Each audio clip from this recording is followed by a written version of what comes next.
Good evening and welcome. My name is Yolanda Kearney. I am the State Department's diplomat in residence for the DC Metro region. I am joined this evening by Ambassador Ron Newman, Ambassador Kathleen Doherty, and my colleague diplomat in residence, Nathan Bland. We are here this evening for a discussion of the economic career track for the State Department. So if that is what you're here to hear about and here to discuss, you're absolutely in the right place. A little housekeeping, we do ask that everyone stay muted throughout the entire evening. We are recording. This recording will reside on the Academy of American Diplomacy's website. And at the end, if you have questions, we ask that you place them in the chat. People oftentimes have similar questions, so everyone being able to see them is useful. And we certainly will leave time at the end for your questions. So with that, it is my pleasure to introduce you to Ambassador Ronald Newman. Well, Yolanda, thank you very much. And I appreciate being here, as does my colleague, Kathleen Doherty. The Academy is a small organization. We're now about 380, I think, after the last members election. We've been around since 1983 when we were organized by people like Henry Kissinger. George Kennan was a charter member of the Academy, so we had a fairly illustrious start, and we are still fairly selective in electing new members. The Academy has essentially two missions. One is to talk to Americans about why diplomacy is important and what they ought to understand about it, and build support, in other words, for the State Department, Foreign Service. And the other mission is to do studies and talk to the Academy, talk to the department about things that they, in our opinion, we're pretty opinionated, could do better. And we have a very ongoing project with commercial diplomacy that Kathleen's a very strong part of, both looking at training officers to do the commercial work and also looking at things that state and commerce could do better. We've actually managed to get legislation passed in that area, and now we're working with state and commerce and the GAO to get state and commerce to pay attention to the legislation. In other areas, we are pushing for things like getting diplomats out of fortress embassies and out on the street more, and we're trying to change legislation on the Accountability Review Board. What this goes to is the fact that where the Academy is a little like a think tank in doing a certain number of reports and studies, it's very different from a think tank or a university in the fact that it then goes out and pushes for the implementation of those reports and has an active lobbying arm with Congress within the limits, of course, of a nonprofit organization, but you are allowed to do a certain amount of lobbying and heavy duty education. And we push that pretty hard in some cases. And right now on the business of changing the Accountability Review Board legislation, the good news is we have two bills that have been introduced bipartisan basis, one in the House, one in the Senate. And the bad news is that we haven't managed to get either one of them into the National Defense Authorization Act yet, which we need to do. So we'll probably be out this, but moving legislation is a fairly heavy lift, and we're happy to be engaged. So one of the things that we stay involved in, and I should note that of our 380 members, I think 16 at this point have gone back into government, the current administration, including Secretary of State, Secretary of Defense, and National Security Advisor, who were all Academy members. This, of course, means that I can't get their dues until I come back out of government. So there's a financial hit to the Academy, but we're glad to have them working. But we are looking, we will be bringing in members from the last administration, from the Trump administration. We have, in fact, brought in a few in the last election. H.R. McMaster, National Security Advisor, now a member of the Academy. So we are a bipartisan, we are a nonpartisan organization. Our focus is diplomacy, it's not policy. One of the things we're very interested in is to continue encouraging people to join the Foreign Service and encourage the Foreign Service to make good use of them. So we were very happy to partner with Yolanda and with the diplomats in residence to do this series of discussions. You have to, as you know, make decisions about which specialization or cone you're going to join before you sign up for the exam. And that's an important decision because if you pass the exam and get in, you're stuck. It is really hard to change cone. And it's really, really important that you make that decision well. And so it was Yolanda Kearney last year who proposed this idea to us that we would bring a distinguished ambassador with a background in each code for a program to explore with somebody who's in the cone now. And we have Nathan Bland with us, diplomat in residence who is an economic officer, to talk about experiences. What does it mean to be this kind of a specialist, that kind of an officer? And we're very happy to do this. And I'm going to turn it back to Yolanda, to Ambassador Doherty, who has a great background in this, to Nathan, but I reserve the right to kibitz occasionally. So Yolanda, back over. And let me just mention one other thing before I forget, and that is the Academy has 2 podcasts about diplomacy that you may find interesting if this is a field you're interested in. They're both on our website. One is called The General and the Ambassador, and it is a series of conversations with commanding generals and the ambassadors they work closely with in a whole variety of areas. The other is called American Diplomat, and it is sort of chatty conversations about what life in the Foreign Service is like. And there's, I don't know, 7 or 8 of those up at this point. I don't propose you listen to all of them, but there's some awfully interesting ones, and you can look through their index and find things that might tell you more about the Foreign Service. So I suggest either of those podcasts to you. Yolanda, back to you. Thank you, sir. And I must say that Ambassador Newman has been very modest about the Academy. There are wonderful resources for you as you are considering taking your talents to the State Department. This is a job and a lifestyle. We say that, it sounds cliche, but it really is very true. So putting that work in context is very important, and this is a really wonderful resource for you. Before we jump into our discussion, I have a very quick 2-question poll for you. First, where are you joining us from and how did you hear about today's session? So we're going to take just a couple of seconds for you to respond to that. Thank you. As our participants are responding to that poll, Ambassador Doherty, we have shared your really illustrious biography with our candidates for today. But before we start, tell us a little bit about yourself, something that perhaps was not captured in your bio that you'd like us to know. Well, I think first of all, thank you for the invitation, and Ron and Yolanda and Nathan for the great conversation. I think the fact to know about me is that I took the Foreign Service test on a DIR. I had no intention of being a diplomat. I wanted to work in the corporate world. And then when someone told me about the test, I asked how much it cost, and they said it was free. And I said, well, I can do that. And then I was in graduate school planning to be a business, going to business, and I was facing unemployment, and the State Department offered me a job. And I took it for a few years thinking that I would do something else, and I lasted 30 years. So that's my fact, that all you people who want to be in the Foreign Service, it's great. I had no clue, and I really admire people who had some mission, but I took it on a dare. I love it. I love it. I was in a sort of similar situation, and we've joked that there may be a correlation between how little you care about the results and how well you might do, but that may be a discussion for some other time.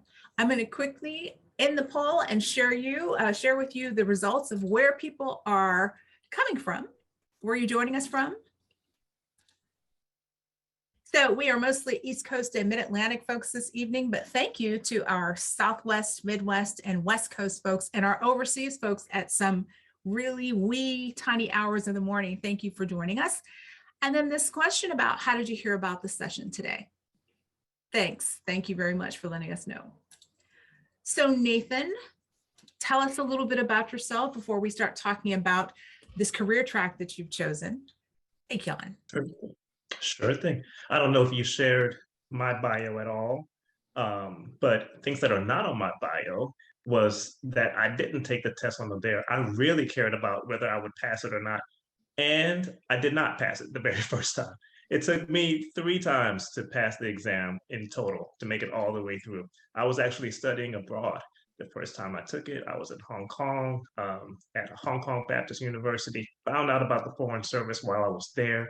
This was around the time that the recently late General Colin Powell was about to be Secretary of State, and I was really inspired by him. And so I went ahead and I took it, thinking that I was going to go ahead and pass it and waltz my way into the Foreign Service. But it didn't work out that way.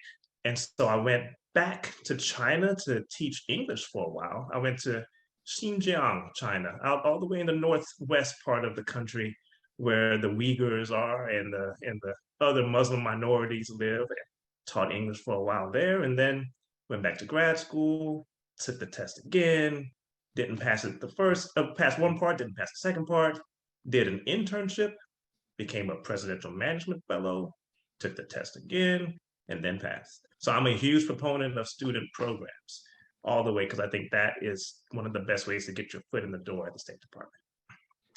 I'll just add that I didn't pass it the first time either, which I will say was a considerable shock to the ego, because I had I learned about the Foreign Service, actually made up my mind and wanted to go into it in high school.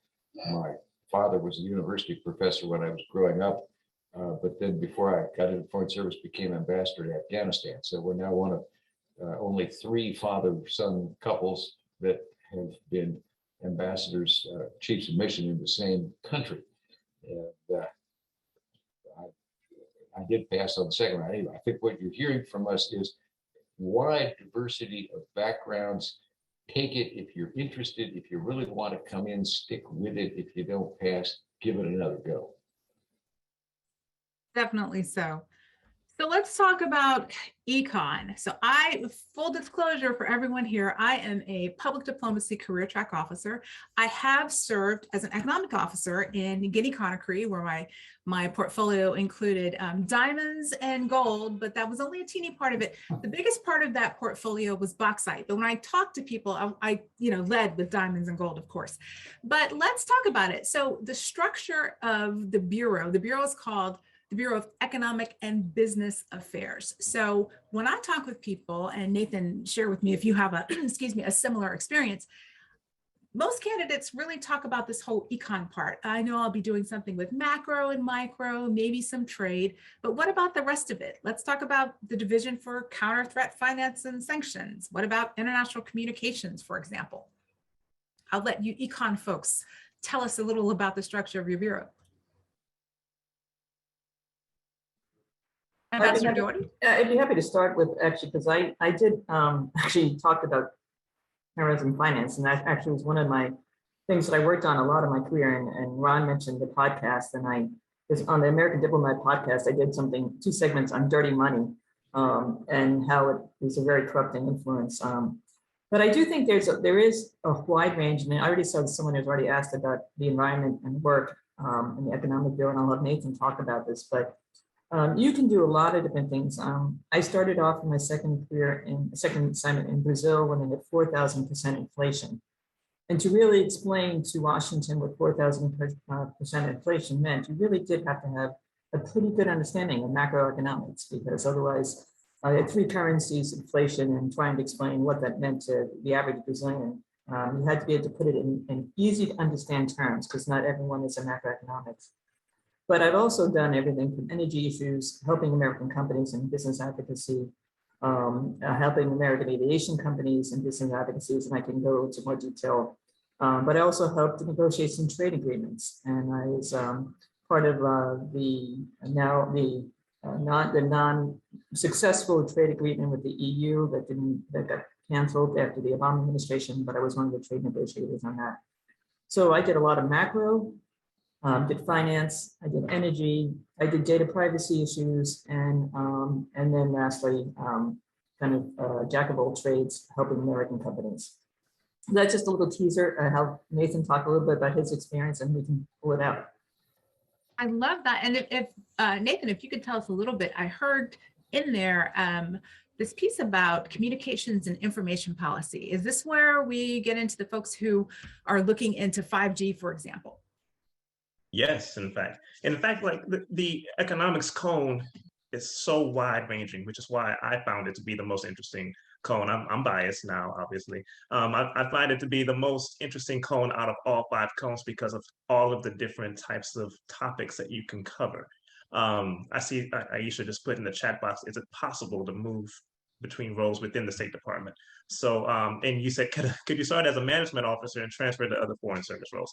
That is actually exactly what I did. I came in as a management officer, and as Ambassador Newman mentioned, it's not easy at all to change cones once you get in. But I came in first as a presidential management fellow, and then when I started, I had to do my consular tour, and then I did a public affairs tour, and then I did an econ tour, which that's where I fell in love with the econ work. And then I went out to post. I did political and economic work, and then I did management. And eventually, I was able to switch from the management cone to the econ cone because I continued to do that. As far as the other types of work that I'm talking about, besides just the macro and the commercial and the trade, my first brush with econ was with the Bureau of Ocean and International Environmental and Scientific Affairs, which we call OES because that's a mouthful, right? So OES. That bureau covers so many different issues. I was working in the Office of Ocean and Polar Affairs, which is like literally a really cool office. I mean, I had colleagues who were going to Antarctica. I had colleagues who went up to work on Arctic issues. I was working on marine environmental protection issues. So I was the U.S. head of delegation to two treaties that the U.S. is a party to that deals with marine environmental protection. And what that meant was I was working a lot with our interagency colleagues to try to come up with our positions for these treaties, and then going to those meetings, those COPs, those conference of parties, and then speaking on behalf of the U.S. government about our positions in those treaties. So it was really interesting. And that bureau, OES, covers so much from fisheries to space affairs to water conservation, and we have another bureau within the overall economics bureau called ENR, the Bureau of Energy Resources. So that bureau focuses on energy issues. Under EB, under Economic and Business Affairs, there is an office that covers communications and technology, and of course that 5G thing that you mentioned, Yolanda. So all in all, that's what made me fall in love with econ work, was the wide breadth of issues that we can cover there.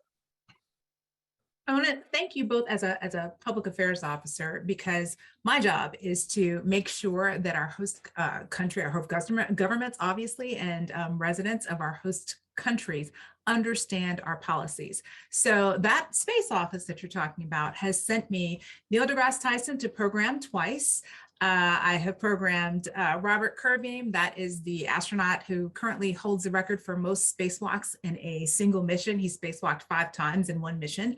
And also I was really, really pleased to be able to host one of my son's early heroes, and that is Mae Jemison. So let's talk a little bit about how it is that we take these big policies and break them down so that people can understand them, and then get to sort of a programmatic side of the house.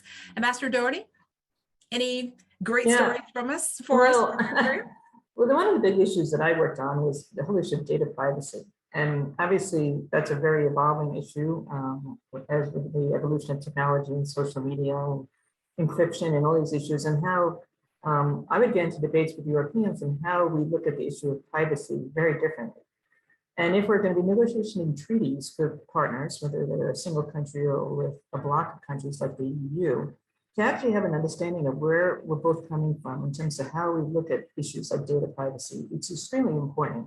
It's an anthropological, political, historical understanding. My German colleagues would often talk about their concerns about the use of data based on some of their historical past. And so having this cultural understanding is as important as actually knowing the technology and the physical aspects of how you protect data. Then once you understand that, then you have to try to figure out what policy approach you can have that would actually be supported within the US government, because there are different government agencies that look at data privacy very differently. The law enforcement agencies and the intelligence agencies might look at it very differently than Commerce Department or the State Department, and trying to get a consensus. Then when you want to negotiate with Europeans, you have to have one single US government consensus, which is actually very impossible to ever get. But we aspire to have a US government consensus in these big picture policies. Overview, can we talk a little bit about what the interagency interactions are like when it comes to econ? So I heard things about sanctions, so that's sanctions packages are Treasury, Commerce, obviously, USAID and others. Tell us a little bit about how either at post or domestically, you work with the interagency on these broader policy issues. I can start with, I can start with sanctions, and then because I know Nathan and I talked about, we've worked with different government agencies, but with Treasury, for example, if we're going to sanction individuals, they have to work hand in glove with the State Department to decide who should be sanctioned and how do we go about sanctioning and what kind of assets they might have in a particular country. And so you work very closely in trying to do the forensics of discovery, and then you help present a case together with Treasury. With the Department of Commerce, it's often helping U.S. companies who may be facing some obstacle, either in terms of bidding on a project, it's a government project. We talk about a level playing field a lot, by making sure the American companies have an equal ability to compete with other countries, other companies overseas. So the Department of Commerce and the state will work a lot together. I also worked quite a bit with the law enforcement agencies for the same reason. If you're going to be tracking kind of illicit finance or terrorism finance, you also work closely with law enforcement agencies on that.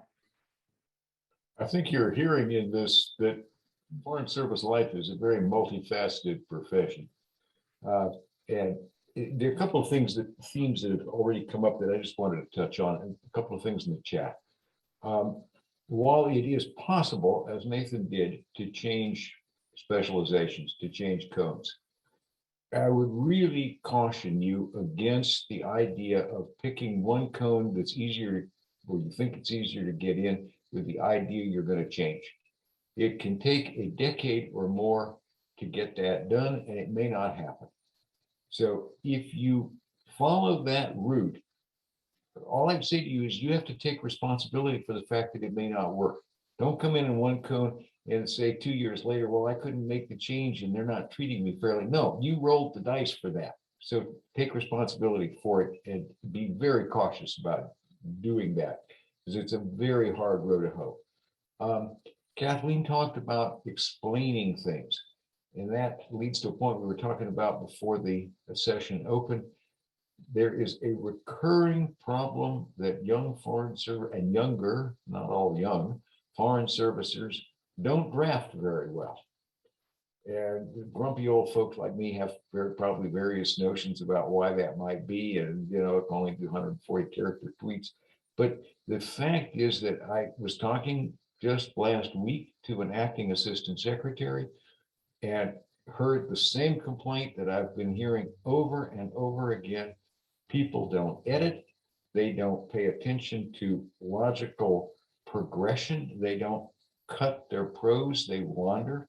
And you're going to do these, you're going to do both the QEP part of your exam, and then you're going to do part of it on the exam, where drafting is important. So learn to be your own best editor, which means taking a savage view to your own prose. And somebody else mentioned working with foreigners, and you know, there's a key skill in the foreign service, doesn't matter what your cone is, and that is learning to listen, learning to develop empathy. Empathy doesn't mean sympathy. You don't have to agree, but you have to understand, because that's key to how you shape your own message. And it makes a huge difference, both going backwards to the department, trying to influence policy, and going to your foreign interlocutors. So pardon me for this small interruption, but I was having a lot of fun listening. No, it's not an interruption at all. And thank you for underscoring. So Nathan and I joined the Foreign Service at about the same time. And I'm looking at some of your faces. That might be about the time some of you came out of diapers. But then it was possible to change from one career track to the other because we had shortages in some career tracks. Those shortages don't exist in any career tracks any longer. And so some of you have friends or cousins or whatever in the Foreign Service. At the more senior levels of the Foreign Service, some of those conal or career track shortages still exist. So Nathan is able to do that because he wasn't an entry-level officer. He was at a higher level. And so he was able to do that. Please understand, this is why we have teased this out as the first step. Choosing your career track is very important. It very much is. You bid it, you bought it. And so that's why we are having this discussion. I see a question about what's the difference between political versus econ. We have a session for that. Really encourage you to tune in to each of these 5 sessions, no matter which career track you end up selecting, because each of the career tracks work together very closely. So making sure that you understand what happens, how we all work together is really important. So speaking of early, middle, and late in the career, let's talk a little bit about what candidates can expect as an entry-level officer, a fast officer, a first and second tour officer, at the mid-level, and at the senior level of the Foreign Service. Nathan, why don't we start with you talking about early and mid-level, and then Ambassador Doherty, tell us about what we can expect at the senior levels of the career. Sure. So at the early and mid-level. So when I was, it depends on where you are. So we have different types of approaches to econ work, whether you're in the department or working overseas in a post. If you're in the department at an office there, like I was in the Office of Ocean and Polar Affairs, you're going to have a specific portfolio in a very particular, sometimes really narrow portfolio. So my portfolio when I was there, I was working on those 2 treaties that I told you about, working on marine environmental protection issues, ocean dumping, oil spills, very specific and very narrow type of portfolio that I actually had to read up on a lot when I first started, because I didn't know a lot of those technical terms that and what the things were that I was actually supposed to be advocating for on behalf of the U.S. government. You know, we rely a lot on our interagency partners, as Ambassador Doherty spoke about. When I was there, my interagency colleagues included EPA, NOAA, the U.S. Coast Guard, the U.S. Army Corps of Engineers, anybody who had any kind of stakes with the ocean and what our policy was towards protecting the ocean. Those were my interagency colleagues, and they helped a lot towards my learning curve. Now, they were the technical experts, but when it came down to the international arena, that flows through us. So the State Department takes the lead. So I was the head of those delegations, and leading those teams overseas to deal with those different types of discussions and negotiations that we're doing overseas. That was one aspect of it. Overseas, when I was assigned to Embassy Belmopan, Belize, which is a small country in Central America with a Caribbean flair, the only English-speaking country there. What's up? You were technically our man in Belize. I was like the literally our man in Belize. There's a book that's written about that. It wasn't about me. That was like 40 years before me.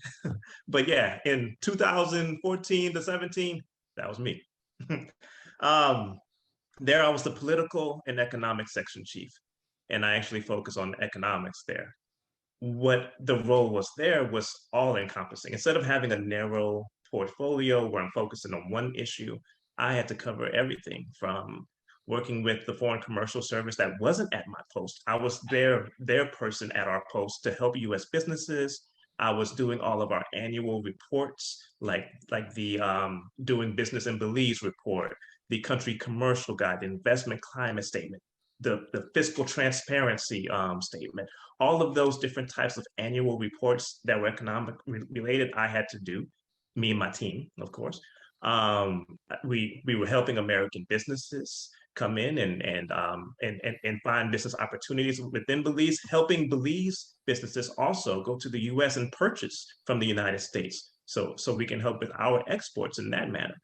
And anything related to the econ code, and remember how I said how wide-ranging it was, that fell on me. So if there was a tasker related to climate change, comes to me. A tasker related to aviation, that comes to me. If it's a task related to agriculture, once again, so the econ work overseas is all encompassing, and depending on the size of your post, that one was a really small post, so everything may come to one person. But if it's a bigger post, then you may have a more narrow portfolio even overseas as well. Thank you. Ambassador Doherty, at the senior levels, what does this career look like? Well, you start when you're mid to upper mid-level, where you actually become maybe a negotiator in some of the cases, and Nathan actually did it earlier, but I was part of a negotiating team in the lead in some of the negotiations we were doing on investment treaties with both with Libya and South Korea, and co-leading the Treasury. But I also would do a lot more policy recommendations. So when I was based in Moscow, the big debate at the time was whether Russia should should Russia join the OECD? Didn't meet the criteria to join the OECD. So my job was to state the embassy's position on whether it should join or not, or whether would support Russia's accession to the OECD, and actually laying out the pros and cons from the embassy's perspective of whether it qualified. And I was really given the lead by the ambassador to put together all the arguments, because I know how the OECD worked. I knew what the criteria was. Washington agreed with us in part, but not completely, the State Department, nor did the interagency, and it became part of the debate on whether we had a consensus US position. And you can look it up to see what happened.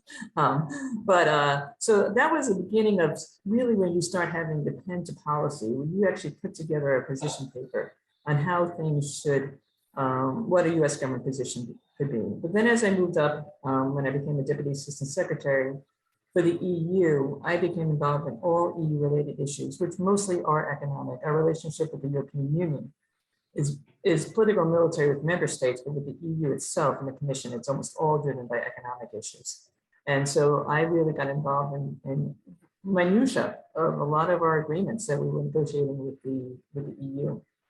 And then as ambassador, a major US oil company was bidding on a gas license in the country where I was serving in Cyprus.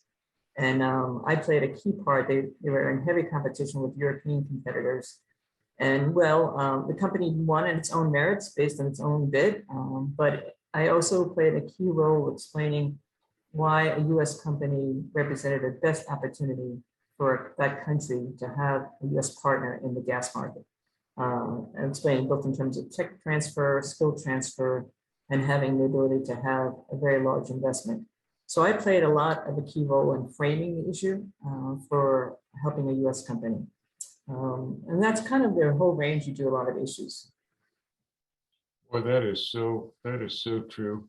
You know, I was political officer, although I never actually worked in a job labeled political. I kept working in jobs labeled functional. But you know, my first tour, I was partially a rotational economic officer.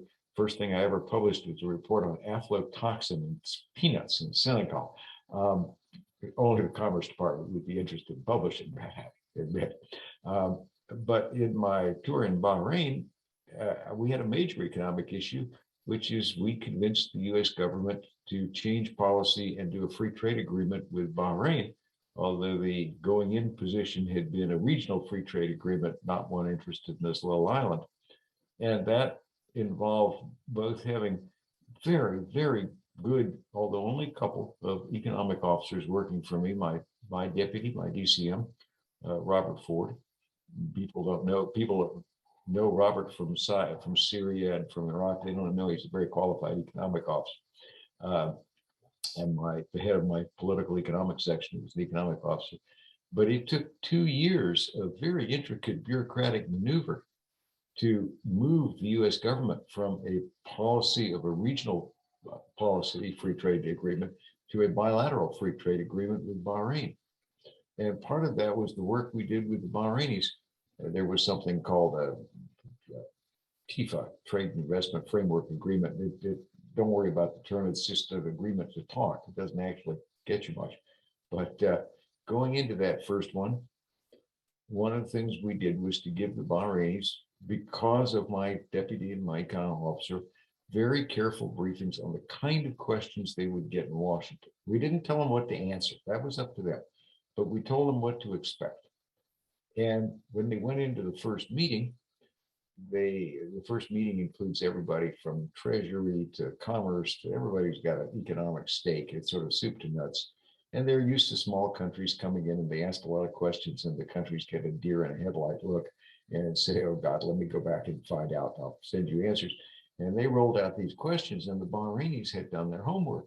And they had answers, they had talking points, they had charts and text. And they walked out of that meeting, and the US side walked out saying, you know, these guys have a real modern economy. We need to pay attention to this.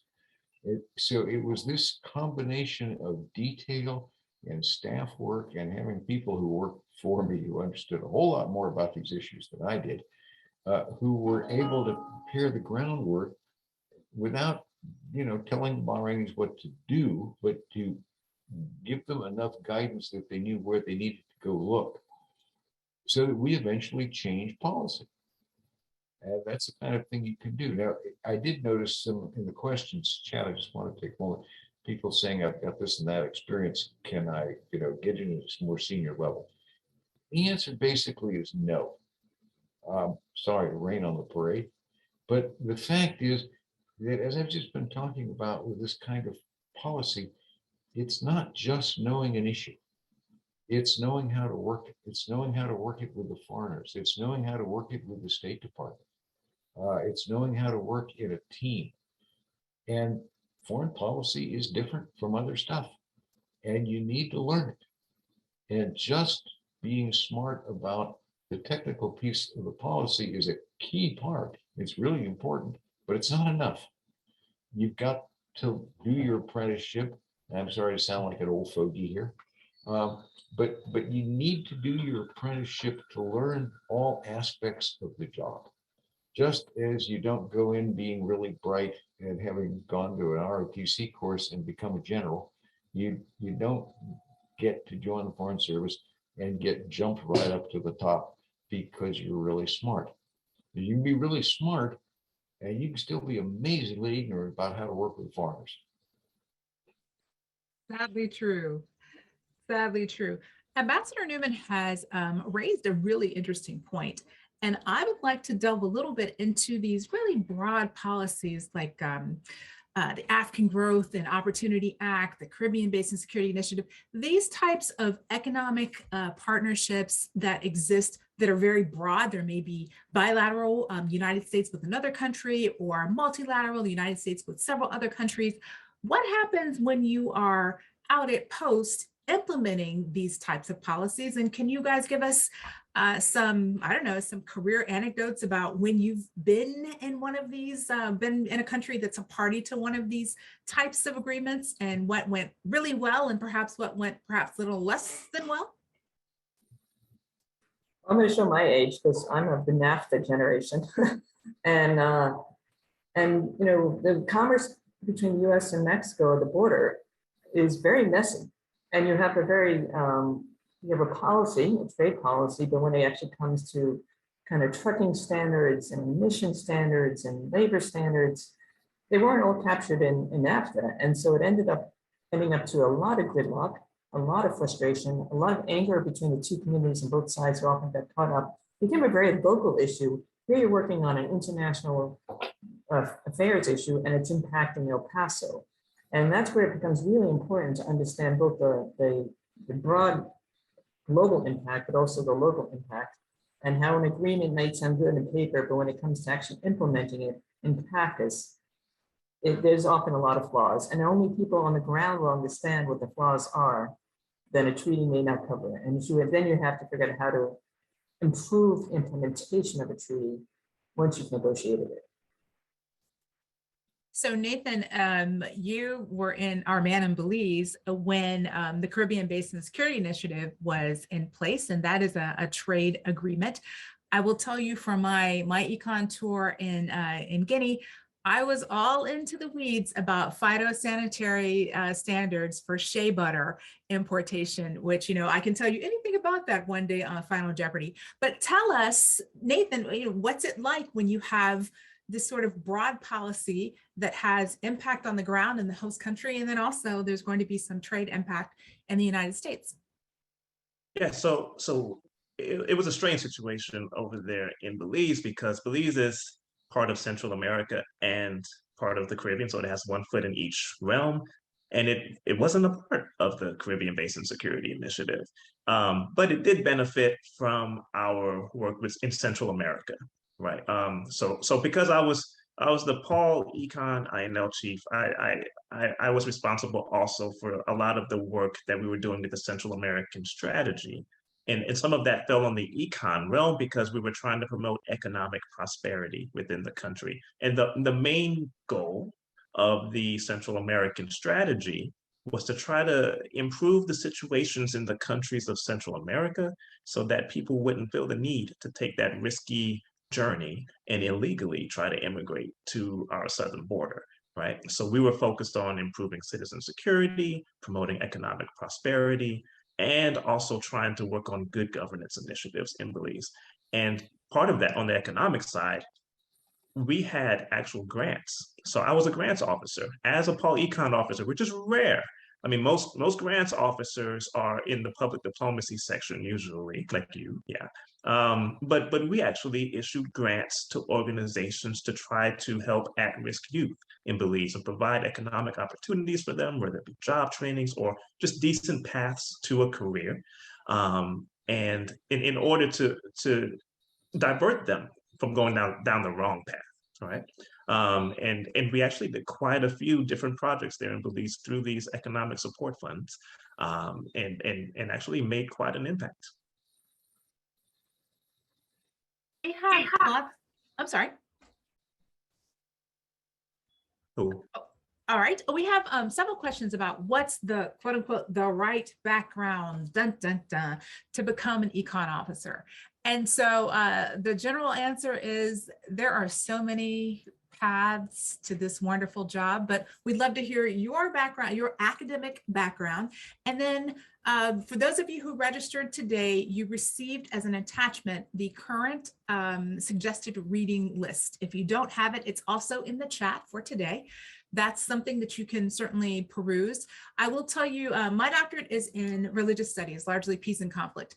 I have never encountered a Foreign Service officer who had not studied religious studies, who didn't say, you know what, I wish I'd at least taken a comparative religion course, because there's so many theocracies around the world. Understanding them and being able to maneuver within them is something that's really useful. So your anecdotes, you also, Ambassador Newman, about, you know, what's that one course that you kind of wish you'd taken before you joined the Foreign Service, or if you think there might be a particular path. For all of you here, there is no one path. Ambassador Doherty. Right, so I was an English major, English literature major, and then I was a journalist, and then that's where, again, going back to the writing, that was probably the best preparation I could have had for the Foreign Service. I wasn't a writer for any big name newspaper, mind you, but I was a journalist. And then I realized I was writing about issues I did not understand, and so I ended up getting a political economy degree from London School of Economics, because I was actually afraid of economics. I was afraid of statistics, I was afraid of math. And while you don't really need it in the State Department, both Nathan and I took training at State that is equivalent of getting a master's degree in economic affairs, where you do learn statistics and you do learn some quantitative background, which is helpful because there are going to be times when you're trying to explain what 4,000% inflation is and why it matters. You don't need it all the time, but it was really helpful to have it. But what I do wish I had at times, I actually wish I had not a law degree, but I wish I had some more legal knowledge, because a lot of what we do is an interpretation of treaties and laws, the laws of the sea, for example. And if I had a better understanding of a legal environment, I think that would have been helpful. I also wish I had taken a little bit more psychology, because a lot of what we do is human relations and human studies, and understanding that. And then lastly, because I'm actually thinking even more so, the confluence of science and diplomacy is so important that I hope we get more people in the State Department that have scientific backgrounds. And if you look at something like climate change, which is going to be, it's going to change everything, economic relations between countries. It's going to talk about, it's going to spark civil war. It's going to spark great migrations and refugee flows. To have a great understanding, a better understanding of scientific knowledge, I think would be a real benefit to the State Department if we could attract more people with that kind of background. Thank you for that plug. We are always recruiting STEM practitioners and also those who have STEM backgrounds who want to go on the policy side. Nathan, what do you wish you'd taken? Any class that you could, so go back and register for if you were doing it all over again? Yeah, so my background, I did a bachelor's in business administration um, here in Louisiana. This is where I'm from. Then I went out and I got a master's degree in diplomacy and international relations and a master's degree in Asian studies. And so coming in after that, especially doing my tour in OES, as I mentioned before, there's some really, really technical issues. So I have to agree with what Ambassador Doherty said. If I had taken a few more environmental classes or even, but even then, some of the issues are so technical that I don't know if I would have touched that. So one of the issues that was hot when I was there in OES was ocean fertilization. What is ocean fertilization? I mean, how many people here know what ocean fertilization is? And as Ambassador Doherty mentions, part of our duties are to try to take these complex issues and simplify them and explain them to our senior leadership, to other audiences as well. And so I had to sit there and really study and try to learn what is ocean fertilization, which, by the way, is a climate change mitigation measure to try to fertilize the ocean to produce more phytoplankton to pull carbon dioxide out of the atmosphere. Carbon sequestration, that's what ocean fertilization is. And it's considered ocean dumping under the London Convention. So all that to say that there is a lot of issues that we'll face now and that I still face in various posts that I just have to sit there and get smart on quickly. And that's what we all have to do.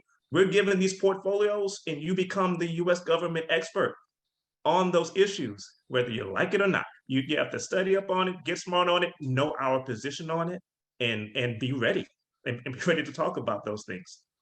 So yeah, a few more science types of things earlier on would have helped, but the learning continues. As Ambassador Doherty mentioned, we both did the econ course, which is excellent. It's a year-long course where you get hardcore studies in macroeconomics and microeconomics, statistics, all of that, but also you learn about energy issues. You learn about the environmental issues. You get to do half a year now in a practicum where you get to go work in the private sector and see how they interact with the US government. So for my practicum, I went to work for General Electric, and it was interesting seeing how they related to the State Department and what they were trying to do with their company's goals. So the learning doesn't stop. You know, once you make it in, you still get those opportunities at our lovely Foreign Service Institute. Not only do you get, I'm giving you guys some DC ambiance in the background. I live on the hill. Not only do you get smart on a topic, if you're lucky, you get to go to the podium and speak on said topic in a couple of languages. So PD kids, Ambassador Newman, what would you have liked to have seen some of your econ officers come into the Foreign Service with in terms of background? These are folks who are looking like, maybe I'll take a class here or there. Ideally, what would you have over your career like to have seen them come in with? Well, I had awfully good people working for me, so I don't know that I can complain about what they came in with. But I wanted to build a little bit on something that was an element of both what Ambassador Doherty and Nathan Bland were talking about. And this is the ability to reach into complex technical issues and pull out the essence of what is important for policy. Because you can understand everything about a technical issue. And if you can't reduce that to the essential policy points for somebody above you, you're basically useless. You understand it all, you can't convey it, and you can't make an impact. And of course, if you don't understand it at all, you're equally useless because there's nothing to explain. But this is one of the key points to my mind for at every level of foreign service for the people who make the transition to senior rank, is the ability to reach into a technical issue and find what is the key policy piece. I'll give you one example. I got pulled, I was doing something totally different, waiting to see if I'd get confirmed. And I got called in by the Assistant Secretary for European Affairs. And we had an agreement with the Spanish, or we were trying to have an agreement with Spanish, and they'd given us this mega political declaration that included things about banking and defense and all sorts of stuff. And but the reward, if we could get this negotiated, was they were willing to extend the base and rota that we wanted to use. And so I got asked if I would be the negotiator for this. And of course I said, well, don't you want to know, don't you want somebody who knows something about Spain? And the answer was, well, that would be nice, but they've appointed a special ambassador, and we need somebody with a title to make this thing work, because they're rank conscious here. And so I had to dive in, talk to people in a lot of different agencies. And there were a lot of issues here that were all brand new to me. But my focus was, what is it they want? How much of that can we give them? Why can't we give them certain things? And, you know, we had about a month of this. We went off to Madrid and we negotiated. I was walking back after the first negotiating session with the head of our office. And he was saying, I don't understand. He said, you know, I've been doing a lot of this most of my career. You've been in it a couple of months, and you're sitting there at the table and you're explaining all this stuff to the Spanish. And how did you get there? And I said, yeah, but what you don't understand is what you really understand these issues. What you're seeing with me is the 10% I know, and that's it. There's practically nothing behind that. But what I've focused in on is what I need to understand for to explain the policy issue.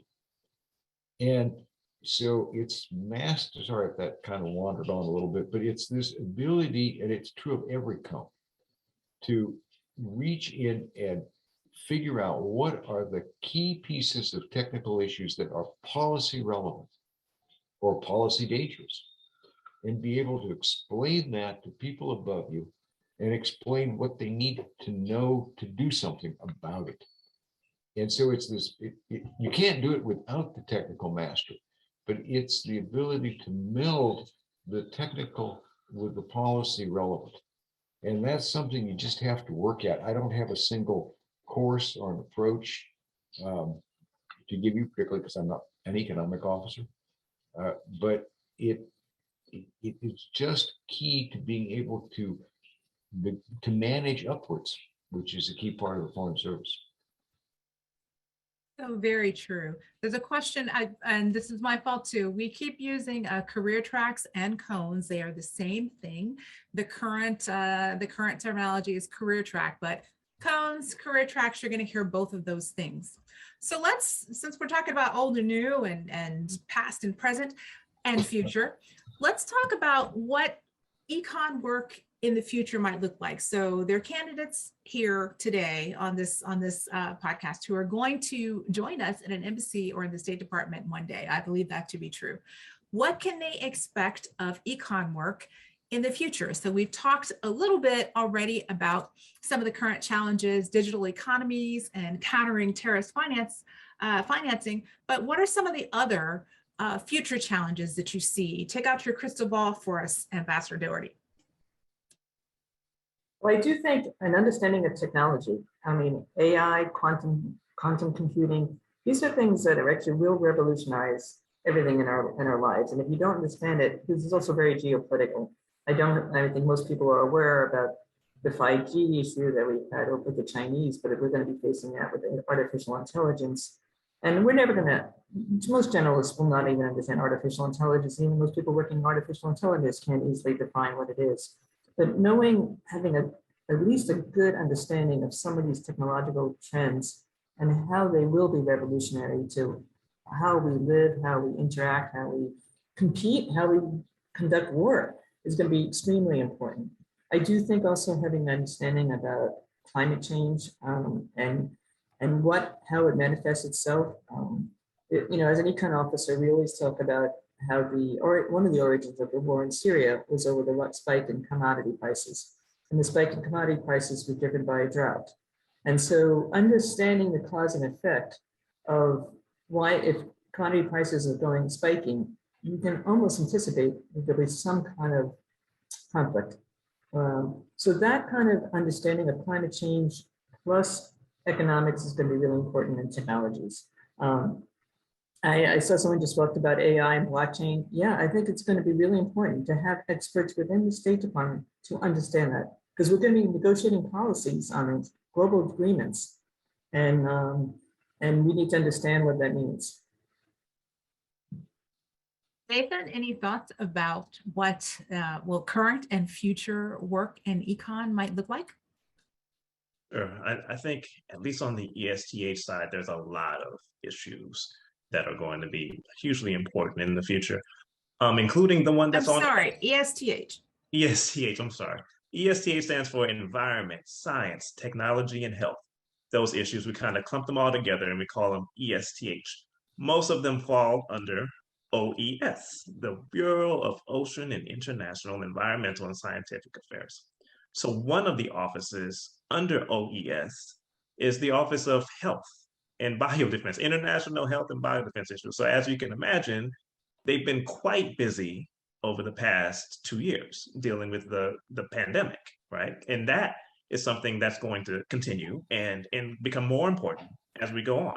So I think that issue is hugely important. I know I was marveling earlier at that we have an Office of Space Affairs, but that's going to be a hugely important issue in the future. The major players in space, you know, they're not the easiest to get along with on Earth. So, but better yet, trying to deal with them, you know, in space. So I think that's going to be more and more important as we go on.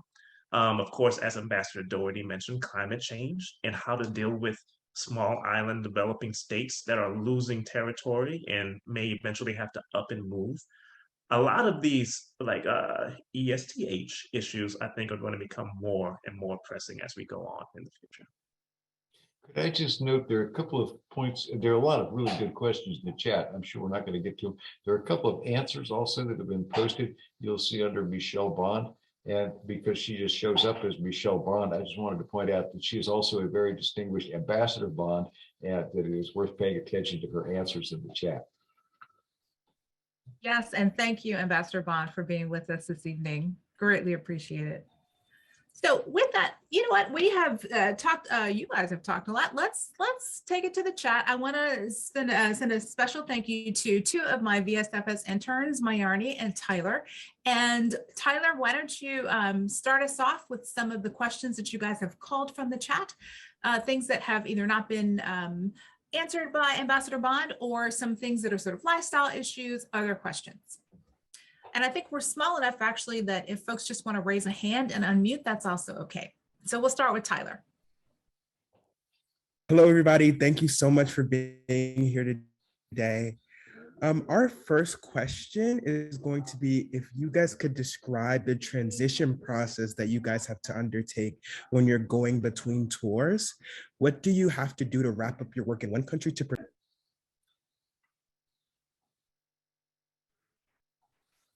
Well, I understood that as wrapping up and moving to the next post. Ambassador Doherty?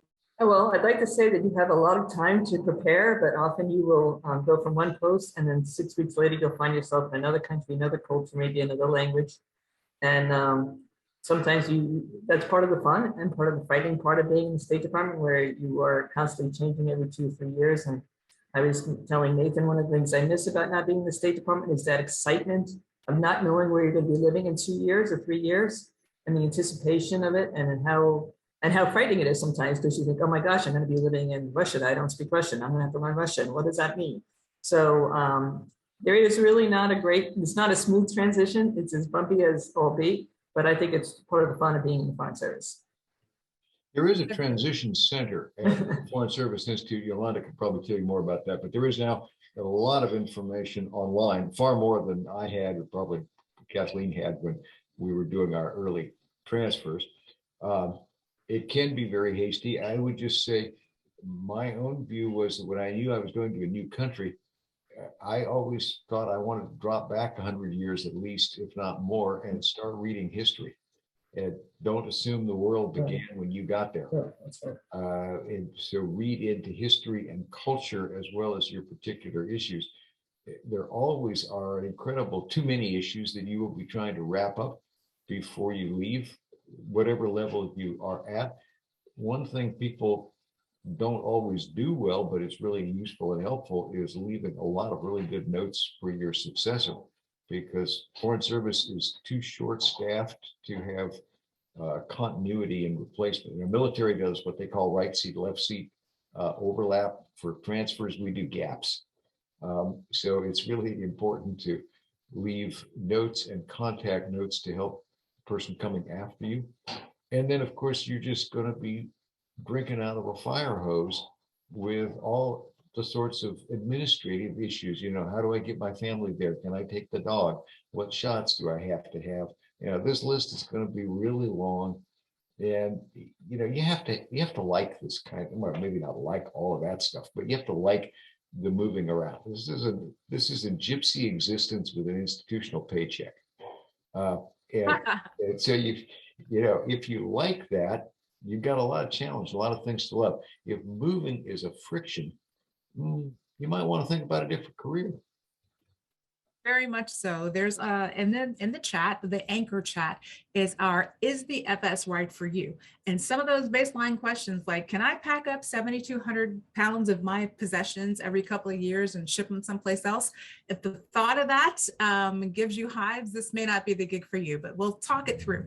So before we go to Mayarni for some other questions, I did see one about the oral assessment. So if you pass the FSOT and move past what's called the qualifications evaluation panel and receive an invitation to the oral assessment, you will also receive an email from our wonderful colleague, Jim Ellickson Brown, inviting you to an overview of the Foreign Service oral assessment. So we will not discuss orals or the FSOT in detail this evening. I will put a link to the next FSOT overview, which you can register for. I'll put that in the chat now.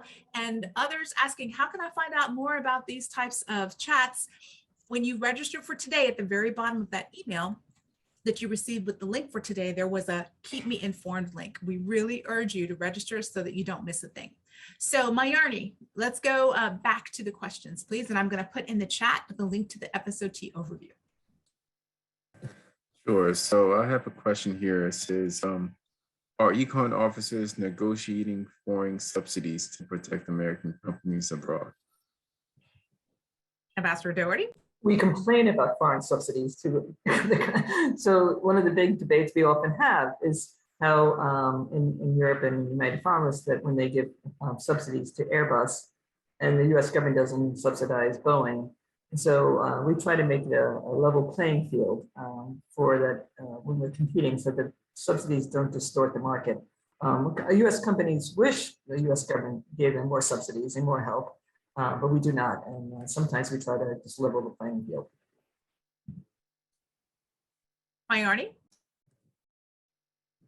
And I've got another one. Thank you very much for the answer. Is negotiating trade agreements amongst the most impactful things econ FSOs do? Again, I'll jump in, but I think the most impactful thing, and everything is impactful. I mean, I hate to say what's really impactful. I found that helping a US company win a big project, I like thinking about it, how many American jobs would be created as a result of that.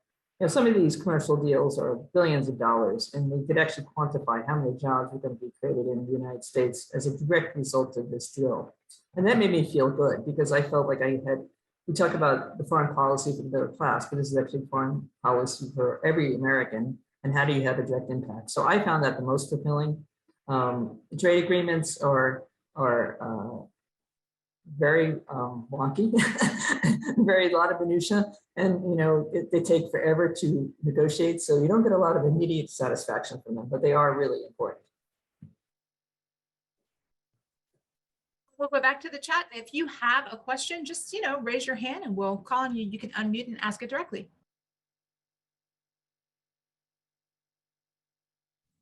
And Mayarni, while we wait for folks to raise hands. Sure, I'll throw in another one. Okay. When there is a new administration that you may disagree with, how do you go about promoting policies that you personally disagree with? I would like for each of you, Ambassador Newman, Ambassador Doherty, Ambassador Bond, and Nathan, to take that on. I was going to say, it's probably easier for those who are not in the Foreign Service to say that anymore, but I'll be blunt, it's not always easy. But I've also said many times to people, there's never been one administration that I've agreed with 100%. There have been administrations I agreed with more than others. And so I felt that I was long-term. I served, I think, 5 presidents, 3 Republicans and 2 Democrats in my career. And that's what we're sworn to do, is to, represent the United States and whoever the administration is in power. If you really strongly disagree with the policy, there is a dissent table where you can actually express your official concerns. Or if you feel that this way you can try to make a change to whatever you're working on, that's where you try to make a difference. That's my easy answer, but it's not always easy. Nathan, you and I came in at about the same time. As has always been the case, our oath is to the Constitution and not to a person. But Nathan, how have you dealt with some policies with which you've disagreed? Well, fortunately, I haven't been asked to do a policy or promote an issue that I've really strongly disagreed with. And I've been in as we started off with the Bush administration, then it went to the Obama years, and then the Trump years, and now the Biden years. So wild swings back and forth in policy, right? But as Ambassador Doherty mentioned, there's always that dissent channel if you really disagree with something, and you feel it's just unethical with what you believe in. You can do that route. There's always the route out. There were quite a few of my colleagues who actually decided to leave the Foreign Service over the past few years, and that was their choice. But I think it's a personal issue, and I think everybody has to try to think about that before you join, as far as how would you deal with an issue that if you're being asked to promote a certain policy and you really don't agree with it, what will you do with it? As Ambassador Doherty mentioned, it's not an easy decision. This is real life. This is our careers as well, our livelihoods, as well as your personal beliefs. But we do take an oath to the Constitution. We are U.S. government employees. We're U.S. government bureaucrats. We don't make policy. We can try to influence policy, but we don't create policy. That's left to the elected officials. And when we have our marching orders, that's what we have to do publicly. You're allowed privately, of course, to hold your own ideas and whatever opinions you may have, and you can talk about that privately. But when you're on stage, when you're working or whatever, you have to follow suit with what the U.S. government is saying. You've raised a good point. So private citizen Yolanda is quite different than mission spokesperson Yolanda. Ambassador Bond and Ambassador Newman, I would very much like your thoughts on this question. What do you do when you're faced with a policy directive that you disagree with? Ambassador Bond? Well, I have felt through my years, I came in the Ford administration. So I'm like, old. But when I came in, I was worried about how would I explain or defend Vietnam, because I thought those questions might come up. My experience was that as a new incoming officer, no one ever asked what I thought and no one cared.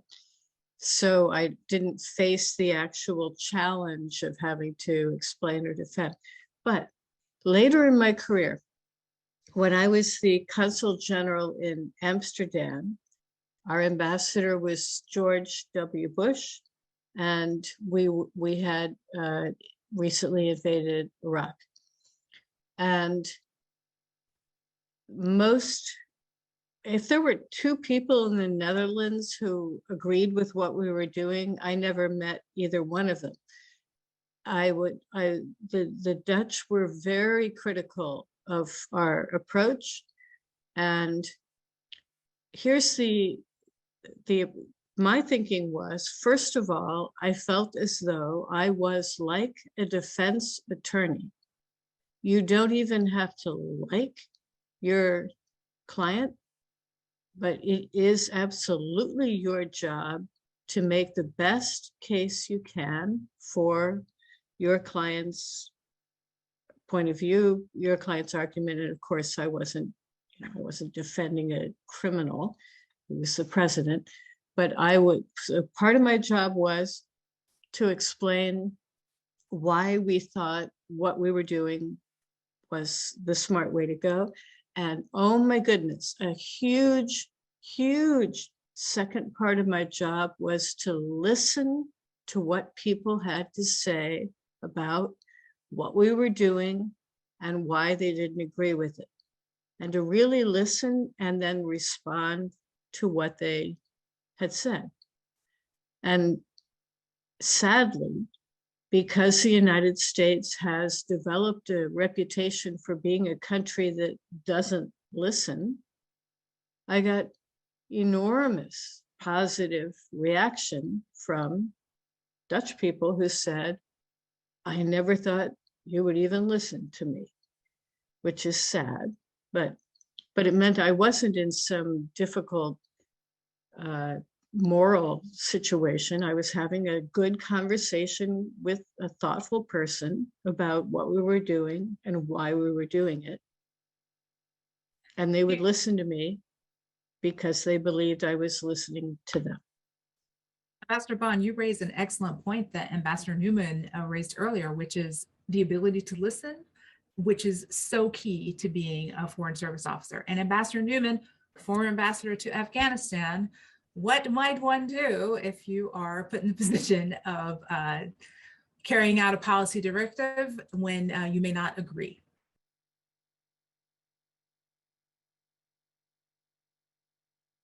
You've already had a lot of really good advice here. In the simplest terms, of course, if you so violently disagree with a policy that you cannot execute it, then you have two options. One is to get yourself transferred to a job where you don't work on it and don't have to deal with it, or you can resign and speak out. But you are a servant of the government.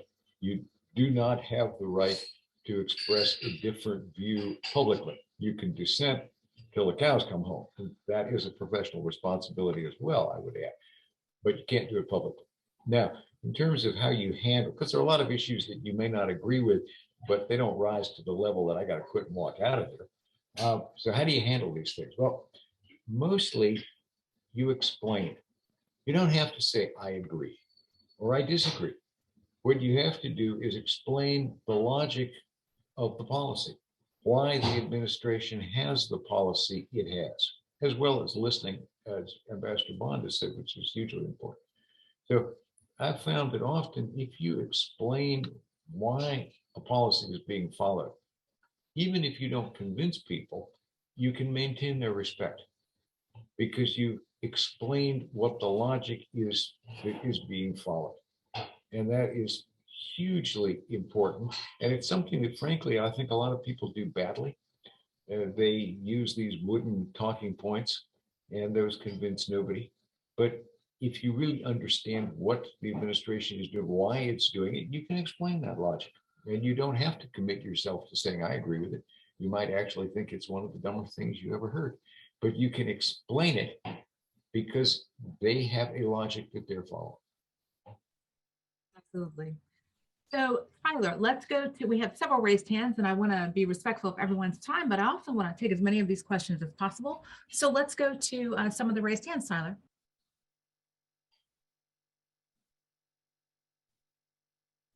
Edgar, you can just unmute yourself and ask your question. Sounds good. To you, the moderator, and to our panelists, all distinguished, thank you for your time. My question concerns norms setting in the international arena. Most recently, we were doing that with a couple of different things, but looking ahead, I am specializing in emerging technology like blockchain and AI. So I'm trying to understand from the econ officer perspective, how involved could we be in norm setting for emerging technologies? Ambassador Doherty. Right. Well, right now we're, as you might know, the European Union is thinking about regulating digital markets. They have a big tech, US big tech. Obviously, we don't take a position whether Facebook should be broken up or not. But obviously, when we're looking at broad regulations, again, you want to make sure that they're not discriminatory against one particular origin countries. So again, if regulation is aimed against US tech, we're going to fight back. If it's aimed against a broad brush of technology, then obviously it's a different type of engagement. But understanding what big tech is, again, go back to having blockchain and knowledge. What is big tech? It's not just the social media companies, it's everything else. And so that's why it would be really helpful to understand what we're really talking about and what we're trying to regulate. You'll find a lot of regulators don't know what they're talking about either.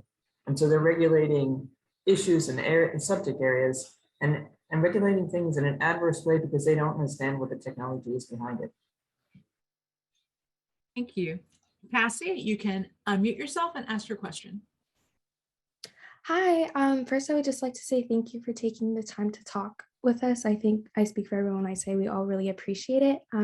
I guess my question's a bit similar to the previous one about disagreeing with a policy, but I was just curious, like what is the course of action when, you go through the process of all the research and the negotiations and you finally come up with the final treaty, and then something happens that's just out of the calculus that causes adverse outcomes to one or more of the parties? Like, is there like a course to kind of undo the adverse actions or the adverse impacts, or at that point is everything just out of our hands per se? I understand the question correctly, Ambassador Doherty. What happens? Things fall apart.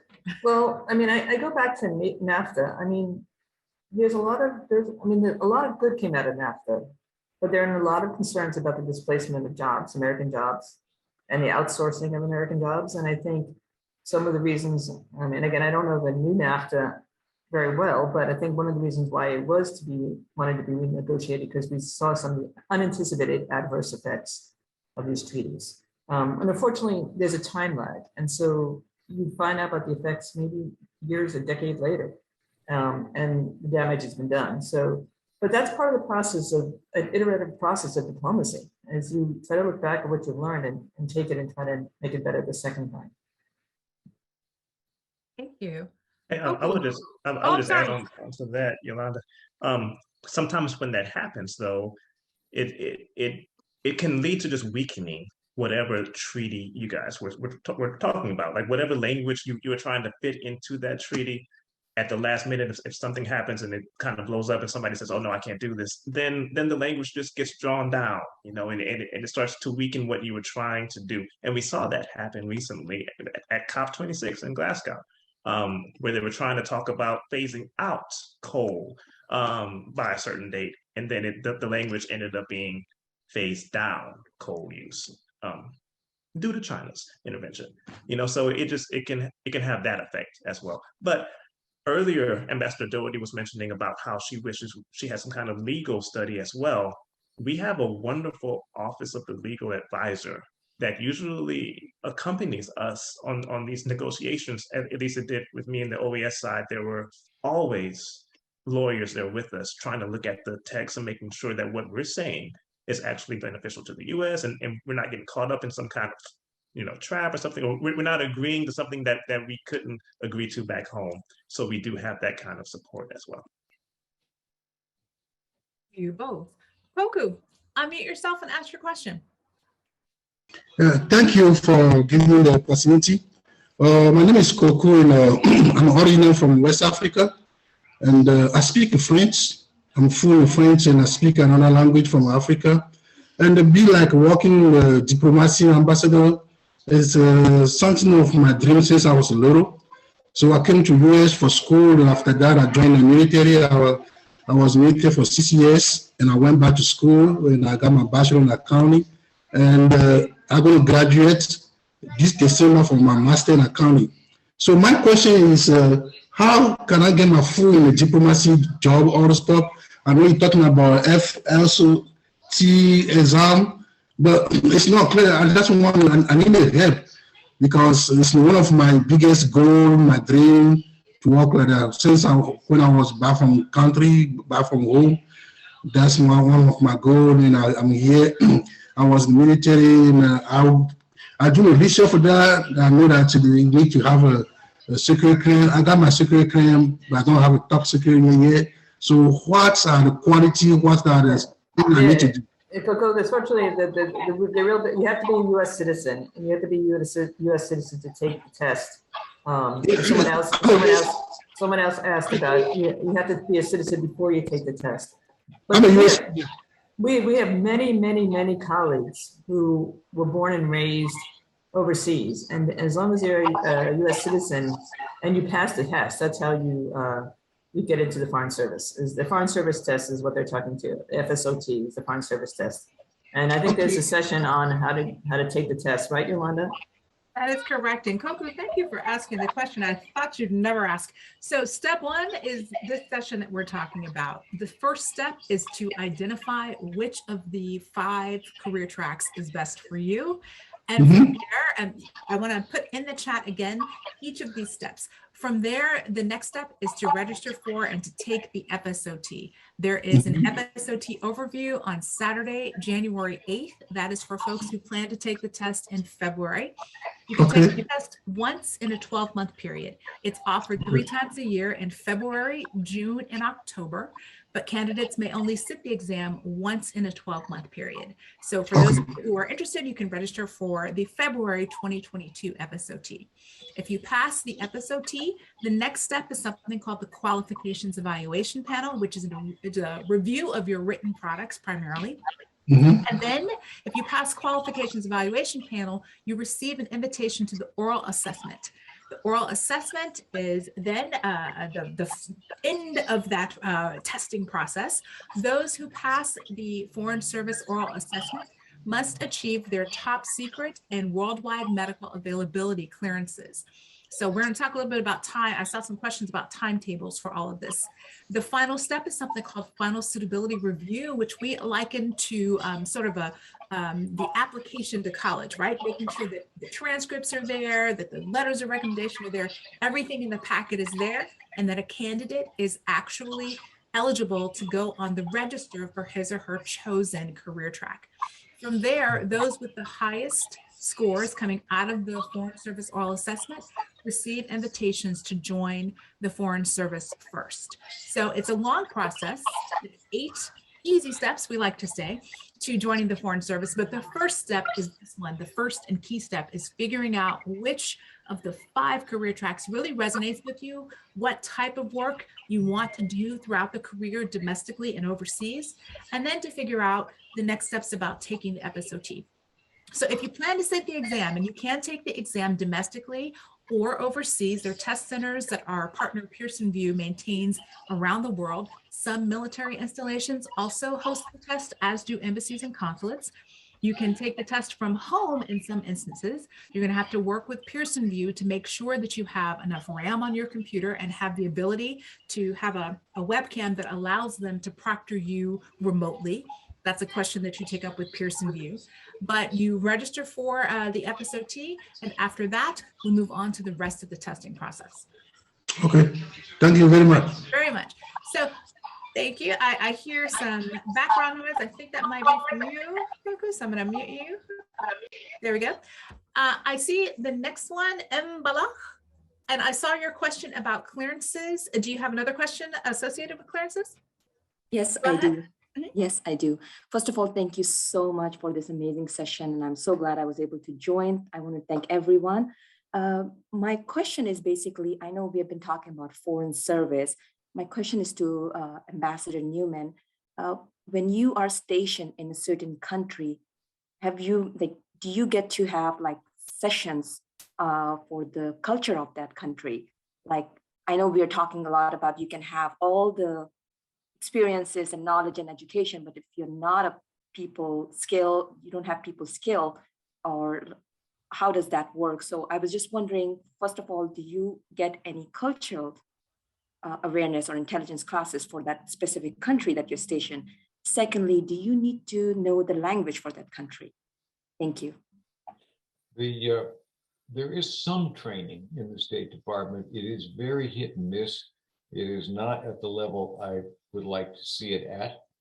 A great deal falls back on the officer to dig in and learn the culture.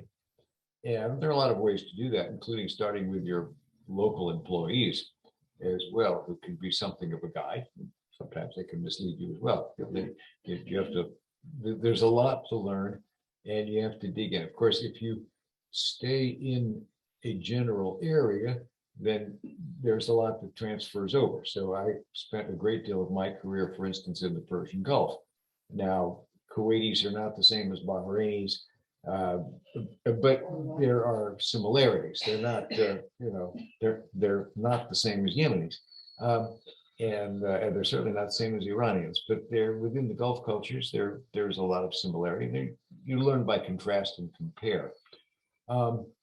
But there is not nearly as much, there's not as much orientation as I would wish there was. A language is obviously terribly important. The degree to which you get language training depends on the job. It also depends on the specialization. That there is a lot more language training for political officers or cultural officers than there is, I would say, for management officers. The more you can learn and get training, the more comfortable you are in the culture. That's certainly true. There is also a question of how much you can focus, how good your language has to be to really use it. One of the problems foreign service officers have with Arabic, it's a particular problem, I would say, for economic officers. An awful lot of their foreign economic contacts are Western educated and have very good English. And so if the American officer has really good Arabic, they're really happy to talk to you. If the American officer has indifferent Arabic, they're likely to switch the conversation into English, and you find that your school-taught Arabic is declining because you're not using it. On the other hand, if you're a public diplomacy officer and you're working with a lot of students who have very rudimentary English or none, your Arabic will probably get a lot better because you've got to use it. And so it's a very mixed bag. The language is very important. Foreign Service Institute trains in something like 60 languages now. They do a heck of a job, but not everybody has the opportunity to take all the training they would like or ideally get. And then, of course, if you have training or you have some of the language, there's still responsibility on the officer to follow up and to work on the language. And that is much easier to do when you're a younger officer. I had about 6 months of Farsi before I went to Iran. And then we had all the Kurdish areas of the Iran-Iraq border in my consular area, and the Kurds were having a rebellion in 1974. And so I found I could get a lot more information if I traveled without an interpreter, and my Farsi got much better. And then I started studying Arabic, and my Farsi all went to hell. By the time I went to Afghanistan, I didn't feel that I had the same freedom to sort of play the language that I did when I was a younger officer. I felt that it was terribly, terribly important that I understood people exactly correctly and that they understood me exactly. And so I never really got the level of Farsi back. And so it's a complex answer, I'm afraid. Ambassador Newman speaks of our training. We train at the Foreign Service Institute, which is in Northern Virginia. It's where we train for tradecraft and statecraft, and also for our technical specialties. So it's where our IT professionals, for example, also train. And it's where we train for languages. And it's also where the Office of the Historian is housed. So you're not just sent off to post with, warm wishes.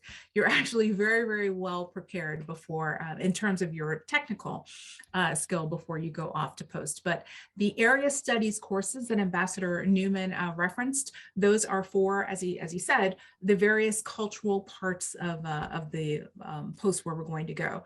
But there is a huge responsibility on the officer to make sure that you have an understanding of your host country and the region in which you're going to be working. Nina, you can unmute yourself and ask your question. Thank you. Thank you. This is a wonderful opportunity. My question is actually about the final process in the candidacy. What happens from the being on the register and the job offer?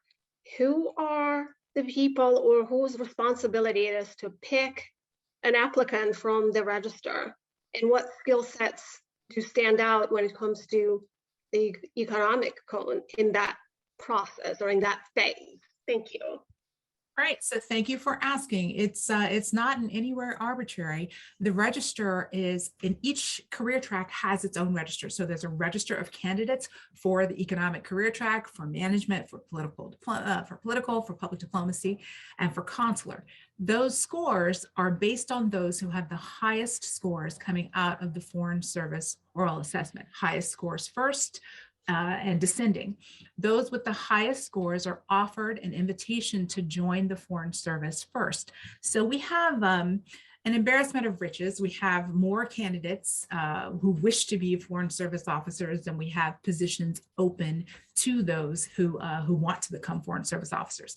This is partly by design. We're looking for the best. We make no apologies about having that eye for the strongest candidates. It is true that just because you have passed the oral assessment and are on a register, that is not a guarantee of a job offer.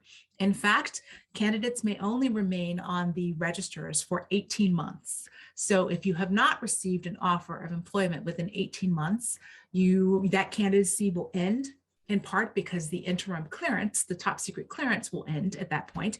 And then candidates who wish to join the Foreign Service have to go back and start at the beginning of a new candidacy, and that is sitting the FSOT. So I'll use myself as an example. I took the Foreign Service Officer test. I was a doctoral student at the time. I didn't have time to prep. I passed. I was very fortunate. I went to orals and passed. I was on the register, yay me, for public diplomacy. But there were a couple of hundred people on that register with me. We were all snuggling up together, hoping to become Foreign Service officers.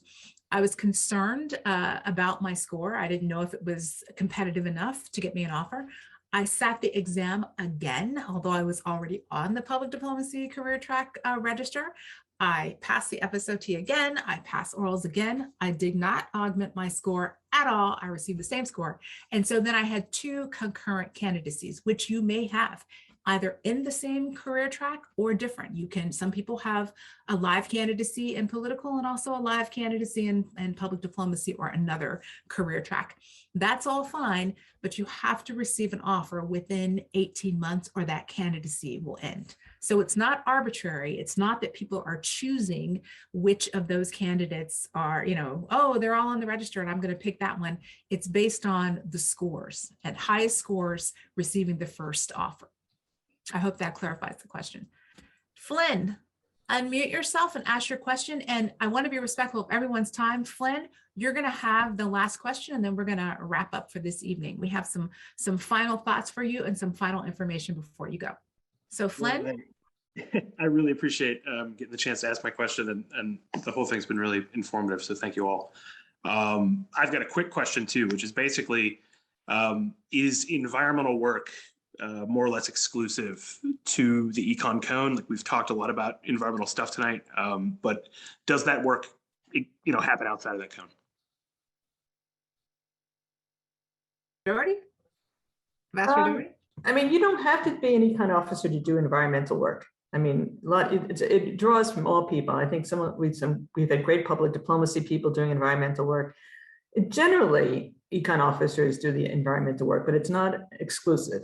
And I think, again, some of the issues like the future of the Arctic and navigation of the seas, that's a political issue. And having a political officer getting involved and who gets to navigate, the Arctic is going to be a hugely important issue. So no, it's not exclusive to economic officers, but you can do it from anything else. And Bob made the point earlier in the session, in the chat, about your ability to do other jobs. There are a lot of jobs in the Foreign Service, especially in state, which are classed as interfunctional. And you can do them whether you're an admin officer, political officer, or whatever. And so there's a lot of opportunity there to work in different functions out of code. And then I was just going to add on to Ambassador Doherty's comment. When you're at post, typically it's the econ section though that those issues typically fall under. So some posts will, if it's big enough, they'll have an officer who's working on ESTH issues, environment, science, technology, and health issues, and that person will typically fall under the economic section. So I want to, first of all, thank all of you for joining us. And my thanks to the Academy for hosting us. There have been a couple of questions about where will I be able to find this series? Once the series is done, and I really, really urge you to tune in for the final 3 so that you can find some information about consular, about political, and about management work. Because, right, you're making an informed decision about which of these career tracks is right for you. Once the series is done, it will reside on the Academy's website. So thank you again, Ambassador Newman, for hosting these sessions once they're finished. So a couple of questions for you, a couple of things for you. First of all, the 16 diplomats in residence are available to you to answer your questions. We are here because the State Department wants us to be able to give you accurate information about how to join the State Department as a civil service or a foreign service employee. So I'm not going to bash any of the websites and any of the sites that I see online. However, there's nothing that Nathan and I can do to help you out. We can't control what a group of strangers might tell you in a particular website. I will tell you that some of the stuff that we see online horrifies us because it's so wrong. So please reach out to your diplomat in residence for the latest and greatest. We know you have friends and relatives who are in the Foreign Service. This entry process changes all of the time unless they have joined the Foreign Service since October of 2020. The entry process has changed since they did it. So make sure that you're getting the latest and greatest. Please do that. Secondly, if you want to stay informed and find out more about these sessions and others, please do make sure that you use the Stay Connected button that was in the email that we sent you when you registered for tonight's session. That's the email that had the links and the suggested reading attached to it. And it also had a list of all of the things that I've put in the chat for you. Do take the Foreign Service practice test. This did not exist when Nathan and I were going through this process. Those are real FSOT questions that have been retired from prior iterations of the exam. Those are not hypotheticals, they're real. You will be able to take them either on the careers site, careers.state.gov, or you can take it on our app. The version on the app is shorter than the version on the careers page. At the end of the test, don't close the test. Scroll all the way down. You can go in and see which questions you got wrong or right. That's going to help you figure out how you need to focus and study. Perhaps I need to focus more on management theory. So take a look at that. So with that, thank you so much for joining us. Do tune in for the other 3 sessions. We have consular, we have management, and we have political that are still left in this series. And our thanks again. Thank you, Ambassador Bond. I'm not sure if she's still here. Thank you for joining us. Ambassador Doherty, always a pleasure. Ambassador Newman, I'm looking for that dance. And Nathan, thank you so much for being with us. With that, good night, everyone.